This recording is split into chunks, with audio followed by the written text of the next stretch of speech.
Masjid Lao-Tse. Masjid ini memiliki sejarah panjang Muslim Tionghoa di Indonesia.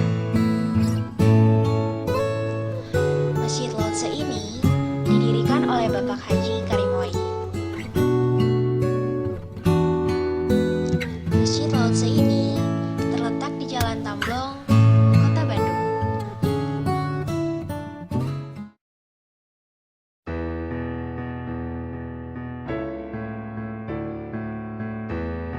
Ya, kalau berbicara tentang Masjid Lao-Tse Bandung, pasti berkaitan erat dengan Masjid Lao-Tse Jakarta. Awal berdirinya itu di Jakarta, kita pelopor pendirinya adalah Pak Haji Karimoi. Beliau bersahabat baik dengan Buya Hamka dan Bung Karno, dan akhirnya menjadi seorang Muslim. Dan saat itu beliau merasa bahwa perlu adanya satu wadah yang mempunyai visi dan misi sebagai pusat informasi Islam bagi etnis Tionghoa. Nah, saat itu penggagasnya beliau ya, namun belum sempat direalisasikan oleh beliau. Beliau sudah meninggal dan akhirnya direalisasikan oleh anaknya Pak Haji Ali Karim. Nah, saat itu kita ngontrak di Jalan Lao-Tse nomor 89 di Jakarta. Nah, di situ kita tempat yayasan, tapi ada sedikit tempat sholat. Orang-orang di Jalan Lao-Tse itu pasti bilangnya gini, yuk kita sholat di Masjid Lao-Tse. Makanya kita ambil nama jalan itu sebagai nama masjid. Karena visi-misinya sebagai pusat informasi Islam bagi etnis Tionghoa, nggak mungkin cuma ada di Jakarta aja. Kita ada beberapa yayasannya, seperti di Bandung, Cirebon, Yogyakarta, Tangerang. Jadi banyak ya kalau untuk yayasan, namun yang ada masjidnya aja baru Jakarta dan Bandung. Nah, untuk di Jakarta sendiri itu berdiri pada tahun 91, dan di Bandung ini kita berdiri pada tahun 97.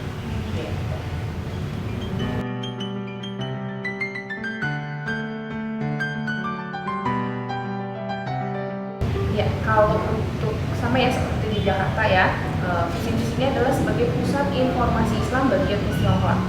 Namun kita di Bandung ini karena satu masjid kita kecil, ya ukurannya bisa dilihat sendiri ya. Yang kedua juga sumber daya manusia kita terbatas karena memang yang kesini itu semua wira sosial ya. Nah, kita di sini memberdayakan apa yang kita bisa. Jadi kalau tujuannya itu untuk memakmurkan masjid yang kita miliki. Sejauh ini kita sudah membuat anak-anak sekitar sini untuk suka masjid, jadi mereka udah mulai berani ke sini gitu.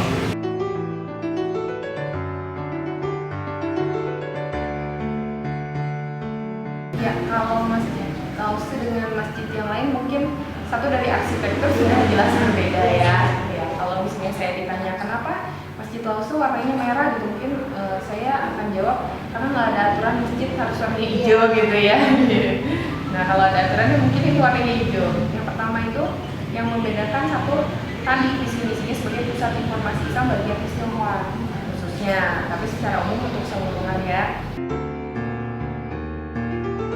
Oke, kalau misalnya untuk ibadah itu nggak ada ya, kita pure sudah jadi seorang muslim, terus udah gitu. Paling gini, untuk perayaan Imlek biasanya, namun itu pun masih ada yang pakai, sudah ada juga yang tidak. Gitu. Jadi kalau untuk ibadah sendiri tidak ada tercampur dengan tradisi dari etnis Tionghoa sudah tidak.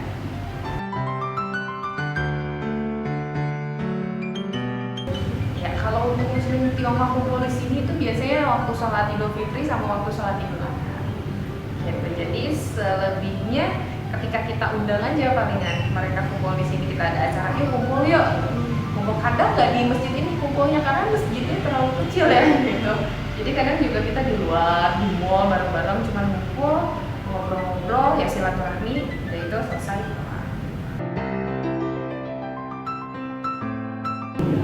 Sesuatu yang kita dapat, apapun itu, ya ilmu tentang agama khususnya, gitu. Coba tolong kita cari jangan dari satu sumber, tapi dari beberapa sumber dan cari benang merahnya. Gitu. Jadi jangan sampai kita taklid gitu. Jadi menelan bulat-bulat apa yang kita terima meskipun dari seorang ustadz, kiai atau ajengan. Itu aja sih untuk seluruh muslim. Dan memang harus mencari kebenarannya itu tadi.